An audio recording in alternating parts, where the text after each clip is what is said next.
Hi hello வணக்கம் மக்களே, எப்படி இருக்கீங்க எல்லாரும்?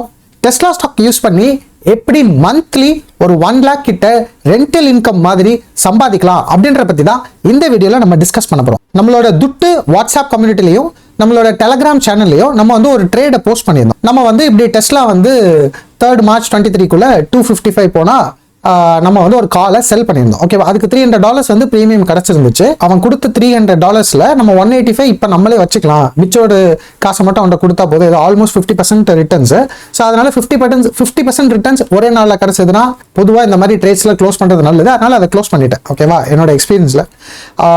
ஸோ அதுக்கப்புறம் நிறைய கொஸ்டின்ஸ் வந்துச்சு, எப்படி ஜி இது எனக்கு சரியா புரியல அப்படின்னு நிறைய பேர் கேட்டிருந்தீங்க.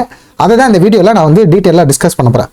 என்னன்னு கேட்டிங்கன்னா, நம்ம வந்து திங்கர்ஸ்ல இப்போ நான் வந்து பேப்பர் மணி வச்சிருக்கேன். ஸோ இது ஆக்சுவலி என்னோட சொந்த காசு கிடையாது. $200,000 என்னோட ஓன் மணி எவ்வளோ இருக்குது அப்படின்றத நான் கண்டிப்பாக இந்த சேனலில் ஒரு நாள் சொல்லுவேன்.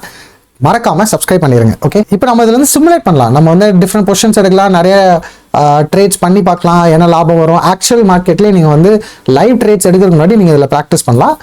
இன்வெஸ்ட் பண்ணுறதுக்கு முன்னாடியுமே கொஞ்சம் ஆக்சுவல் மணி போகிறதுக்கு பயமாக இருக்குது, கொஞ்சம் அந்த பிளாட்ஃபார்ம் பழகணும் அப்படின்னா நீங்கள் வந்து தாராளமாக பேப்பர் மணியை நீங்கள் வந்து யூஸ் பண்ணலாம். சிம்பிளா இந்த ஸ்ட்ராட்டஜி எப்படி ஒர்க் பண்ணும் அப்படின்றத நம்ம பார்க்கலாம். டெஸ்லான்ற ஸ்டாக்குள்ள போனீங்கன்னா டெஸ்லாவோட ஷேர் பிரைஸ் இன்னைக்கு என்னது, $209 ஷேர் வந்து வித்துட்டு இருக்கு. ஓகேவா, இந்த ஸ்ட்ராட்டஜி நீங்க புரிஞ்சுக்கணும்னா நீங்க 100 ஸ்டாக்ஸ் வந்து நீங்க வச்சிருக்கீங்கன்ற அர்த்தம். நீங்க ஆல்ரெடி வாங்கின ஸ்டாக்ஸா இருக்கலாம். நீங்க $10,000 ஜனவரியில 100 ஸ்டாக் வாங்கி 10,000 மீனிங் $10,000 நீங்க ஜனவரியில வாங்கி இருந்திருக்கலாம். அது டபுள் ஆகி இப்போ 20,000 இருக்கலாம். இன்னைக்கு நீங்க மார்க்கெட்ல போய் 100 ஸ்டாக்ஸ் வந்து 20,000 வாங்கிருக்கலாம். ஓகேவா, இதுல மீனிங் என்னன்னா 100 ஸ்டாக்ஸ் நீங்க வச்சிருக்கீங்க. அப்பனா அதுதான் இந்த ஸ்ட்ராட்டஜியில் இருக்கிற பேஸே. 100 ஸ்டாக்ஸ் இல்லாம இந்த ஸ்ட்ராட்டஜி பத்தி நம்ம யோசிக்க கூடாது. ஒரு ஆப்ஷன் கான்ட்ராக்ட்ன்றது 100 ஸ்டாக்ஸ்க்கு சமம். யூஎஸ்ல இருந்து இந்த நம்பர் வந்து ஃபிக்ஸ்டு அமெரிக்கன் ஆப்ஷன்ல. ஸோ 100 ஸ்டாக்ஸ் ஈக்குவல் டு ஒரு ஆப்ஷன் கான்ட்ராக்ட். இந்த ஆப்ஷன் செயின்குள்ள போறோம். சரியா, இதுல டிஃப்ரெண்டான டேஸ் இருக்கு. 1 February 25, 1 March 4, 1 March 11, இந்த மாதிரி மாறி மாறி நிறைய டேட்ஸ் இருக்கு. ஓகேவா, இதுக்கு எல்லாமே இப்போ லட்சே ஒரு March 18 இன்னையிலேருந்து 25 நாள் அப்படின்ற கணக்கு எடுத்துட்டேன். இங்க இருந்து ஷேர் பிரைஸ் ஏற போகுதுன்னு வச்சுக்கிட்டா, லட்சே நீங்க வந்து இன்னும் 25 நாள்ல நான் வந்து ஒரு $230 நான் வந்து எடுத்துக்கிறேன். ஓகேவா, $230 எடுத்தீங்கன்னா இது பிட், இது ஆஸ்க். நான் என்ன பண்றேன்னா ஒரு காலை வந்து இது கால் சைடு, இது புட் சைடு. சரி, அந்த மாதிரி டெக்னிக்கலுக்கே போனாங்க. Very simple. இங்க வந்து நான் கால்ல செல் பண்றேன் அப்படின்னு மட்டும் வச்சுக்கோங்க. செல் பண்ணும்போது நான் என்ன சொல்றேன், ஒரு கான்ட்ராக்ட் சொல்றேன். ஏன்னா ஒரு கான்ட்ராக்டுக்கே 100 ஸ்டாக்ஸ் வேணும். ஸோ 10 போத்தீங்கன்னா 1000 ஸ்டாக்ஸ் வேணும். அது சரி வராது. ஸோ இப்போ 100 ஸ்டாக்ஸ் வச்சிருக்கீங்கன்னா உங்க கையில் அவன் எவ்வளோ ரூபாய் தரான் பாருங்க, $830. அதில் வந்து 0.65 கமிஷன் போச்சுன்னா 829.35. இந்த அமௌண்ட் வந்து இமீடியட்டா உங்க கையில இப்பவே கிரெடிட் ஆயிரும். இதுக்கு ஏன் இந்த காசு தந்தாங்க அப்படின்னு நீங்க யோசிச்சீங்கன்னா, அடுத்த 25 நாளுக்குள்ள இன்னையிலிருந்து இந்த இதுல நம்ம சொல்லியிருக்கிறபடி பாத்தீங்கன்னா March 18 வரைக்கும் நீங்க வந்து செல் பண்ணிருக்கீங்க இல்லையா, இது யாரோ ஒருத்தன் பை பண்ணிருப்பாங்கல்ல, அவங்க என்ன பண்ணுவாங்க அப்படின்னு கேட்டீங்கன்னா, அவங்களுக்கு வந்து நீங்க அந்த ரைட்ஸை கொடுத்துட்டீங்க. இன்னையிலிருந்து 25 டெஸ்லா ஷேர் 10,000 இருந்தாலும் சரி, 100 இருந்தாலும் சரி, என்கிட்ட இருக்கிற 100 ஷேரை நீ $230 வாங்கிக்கோ அப்படின்ற ரைட்ஸை கொடுத்துட்டீங்க. ஓகேவா, நீங்க இந்த கான்ட்ராக்டை கொடுத்துட்டீங்க. இனிமே அவர் கையில தான் இருக்கு, பையர் கையில தான் இருக்கு. இந்த 100 ஸ்டாக்ஸை $230, அதாவது $23,000 உங்க கையில கொடுத்து உங்க 100 ஷேரை அவர் வந்து வாங்கிப்பார்.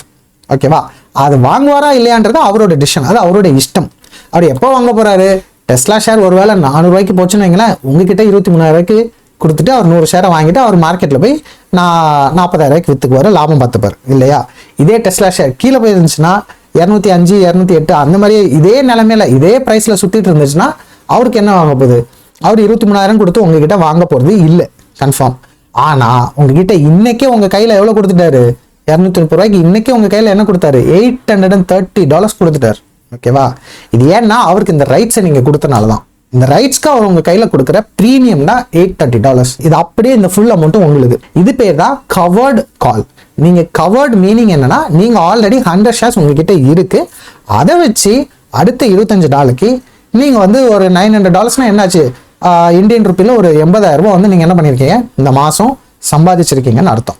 ஓகேவா, இது வந்து நல்ல விஷயமா படுதா, ஆமா ஹை சூப்பர் அப்படின்னு. ஆனா ஒருத்தர் உங்களுக்கு $80,000 கொடுத்தாருன்னா அவர் சும்மா கொடுக்க மாட்டார்ல.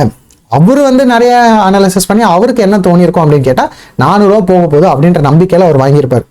அவர் இன்னைக்கே போய் மார்க்கெட்ல என்ன பண்ணல, 20,000 ரூபாய் கொடுத்து ஷேர்ஸை வாங்கலை கட்டுத்தினேன். அதனால அவர் வந்து எனக்கு போனால் போதுங்க, 400 ரூபாய்க்கு போச்சுன்னா ஒரு 30,000 லாபம் இருக்குன்னா பரவாயில்ல, நான் ஒரு 1000 ரூபாய் போட்டு ரிஸ்க் எடுக்கிறேன். இல்லை டெஸ்லா ஷேர் 100 ரூபாய்க்கு போயிடுச்சுன்னா அவருக்கு நஷ்டம் எவ்வளவு? வெறும் 830 ரூபா உங்கள்கிட்ட கொடுத்த காசு தான். ஆனால் நீங்கள் ஆல்ரெடி 100 ஷேர்ஸ் ஓன் பண்ணுறீங்க, உங்களுக்கு $20,000 ஆல்ரெடி மார்க்கெட்டில் இருக்குது. இன்னைக்கு டெஸ்லா 100 ரூபாய்க்கு போச்சுன்னா $10,000 ஆயிரும். $10,000 உங்களுக்கு லாஸ் வரும். புரியுதா? இதான் இதில் இருக்கிற விஷயமே. ஸோ இதில் நிறைய டெக்னிக்கல் நான் உள்ளே போவே இல்லை. அதை பற்றி டீட்டெயிலாக தெரிஞ்சுக்கணும் கண்டிப்பாக நம்ம ஆப்ஷன்ஸ் கோர்ஸை பாருங்கள். ரீசெண்டாக நிறைய வீடியோ போட்டுருக்கோம், அதில் ரொம்ப கிளியராக எக்ஸ்பிளைன் பண்ணுறோம். என்ன டவுட்டாக இருந்தாலும் கேளுங்க, நம்ம கமெண்ட் செக்ஷனில் ஈஸியாக போஸ்ட் பண்ணுறோம். அஃப்கோர்ஸ் நம்ம கம்யூனிட்டியில் ஜாயின் பண்ணுங்க, அங்கேயும் வந்து டவுட்ஸ் எல்லாமே கிளியர் பண்ணலாம். இதில் இருக்க ரிஸ்க்கை நீங்கள் நல்லா புரிஞ்சுக்கணும். என்னன்னா நீங்கள் $20,000 போட்டு இன்னைக்கு நீங்கள் 100 ஷேர்ஸ் வாங்கியிருக்கீங்க இல்லையா, 230 கொடுக்குறேன்னு சொல்லிட்டீங்க. ஸோ $23,000 வந்து உங்கள் கைக்கு எப்படினாலும் வரும். ஓகேவா? ஆனால் அதுக்கு மேலே போயிடுச்சுன்னா நம்ம எதுக்கு ஷேர் மார்க்கெட்டில் இவ்வளோ ரிஸ்க் எடுக்கிறோம்? நம்ம வந்து பணத்தை மல்டிப்ளை பண்ண தானே. திடீர்னு ஒரு நல்ல நியூஸ் விட்டு ஃபுல் செல்ஃப் டிரைவிங் திடீர்னு சால்வ் பண்ணேன் அப்படின்னு சொல்லிட்டாங்கன்னா, ஷேர் ப்ரைஸ் 2000க்கு போயிடுச்சுன்னா நீங்கள் அதே 100 ஷேரை நீங்கள் இந்த கான்ட்ராக்ட் போடாமல் உங்ககிட்டே இருந்திருந்தா பணம் மடங்கு தான் மல்டிப்ளை ஆயிருக்கும். ஆனால் இந்த கேஸில் உங்களுக்கு அந்த 3000 லாபம் மட்டும்தான் கிடைக்கும். இதான் இதில் இருக்கிற ரிஸ்கே. பாசிட்டிவ் என்னன்னு கேட்டிங்கன்னா, உங்கள் ப்ரெடிக்ஷன் படி நீங்கள் 25 நாள் தான் வெயிட் பண்ணுன்ற அவசியம் இல்லை. ஒருவேளை நீங்கள் அந்த கான்ட்ராக்ட் ஓப்பன் பண்ணதுக்கப்புறம் ப்ரைஸ் இறங்குச்சுன்னா நீங்கள் நாளைக்கே கூட க்ளோஸ் பண்ணிக்கலாம். அந்த டைம் வந்து உங்களுக்கு 8:30 இருக்காது. எவ்வளோ தூரம் அந்த ப்ரைஸ் இறங்குதோ அதுக்கேற்ற மாதிரி இந்த ப்ரீமியம் கரையும். ப்ரீமியம் கரையிறதுக்கு ஏற்ற மாதிரி நீங்கள் உங்களுக்கு லாபம் $200 போதும் அப்படின்னு நினச்சிங்கன்னா நீங்கள் க்ளோஸ் பண்ணிடலாம். க்ளோஸ் பண்ணுறதுக்கு ஒரே விஷயம் தான், ஏன்னா நம்ம வந்து லாபம் புக் பண்ணிட்டோம். அதே மாதிரி இப்போ மறுபடியும் இந்த ஷேர் ப்ரைஸ் வந்து 230க்கு பதிலாக 210 வரைக்கும் ஏறிச்சுன்னு வைங்க, இந்த ப்ரீமியமும் என்ன ஆகும்? ஏறிக்கிட்டே வரும். 830க்கு பதில் 1200 அந்த மாதிரி ஏறிடும். அந்த டைமில் நமக்கு வந்து கொஞ்சம் ஷேர் ப்ரைஸ் கிட்ட நெருங்க நமக்கு பக்குன்னு இருக்கும். அதனால் ஷேர் ப்ரைஸ் இறங்கினாலும் நீங்கள் ப்ராஃபிட்டை புக் பண்ணணும்னு நினச்சா ப்ராஃபிட்டை புக் பண்ணிடலாம், ப்ரொவைடட் நீங்கள் மறுபடியும் ஏறும் அப்படின்ற நம்பிக்கை உங்களுக்கு இருந்தால். இல்லை ஏறாது ஜி 25 நாள், என்னுடைய கணிப்பு படி 25 நாள் நான் கணிச்சிருக்கேன், நான் என்ன ஆனாலும் பரவாயில்ல 230 ரூபாய்க்கு மேலே போச்சுன்னா கொடுத்துட்றேன்னு ரெடியாக இருந்தீங்கன்னா நீங்கள் இந்த ஷேர் ப்ரைஸ் இறங்கி ஏறதை பற்றி நீங்கள் கவலையே பட வேண்டாம்.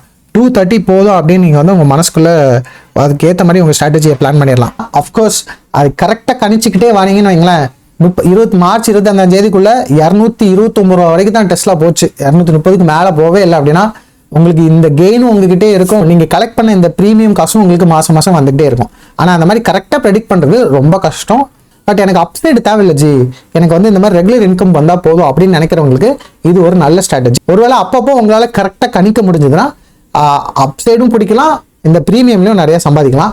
ஆப்ஷன் செல்லிங்கில் ஒரு முக்கியமான கான்செப்டை பற்றி பார்த்துருக்கோம். ஆப்ஷன்ஸில் ட்ரேடிங்கில் பொறுத்தவரை நமக்கு 10 ட்ரேடில் ஜெயிக்கிறது முக்கியம் இல்லை, ஏதோ ஒரு ட்ரேடில் விடுவோம் இல்லையா, அந்த விடுற ட்ரேடில் வந்து 10 ஜெயிச்சதும் தாண்டி நிறையா விட்டுருவோம். அதுதான் செல்லிங்கில் இருக்கிற பெரிய பிரச்சனை.